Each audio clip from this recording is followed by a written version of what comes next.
Take few bread slices. I'm using multigrain bread slices.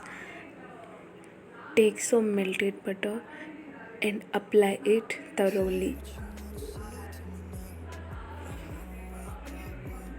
Don't you think applying softened or melted butter to a bread or anything is very therapeutic? Comment on this and then fold it, apply it on one side.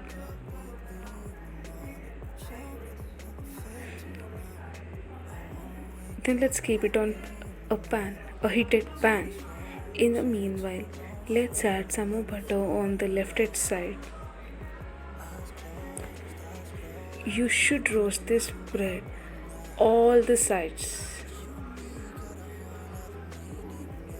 See, don't leave corners. And for another one, apply some jaggery syrup. I'm using palm jaggery syrup, that's why it's very dark. You can use date syrup too. This will give you beautiful color.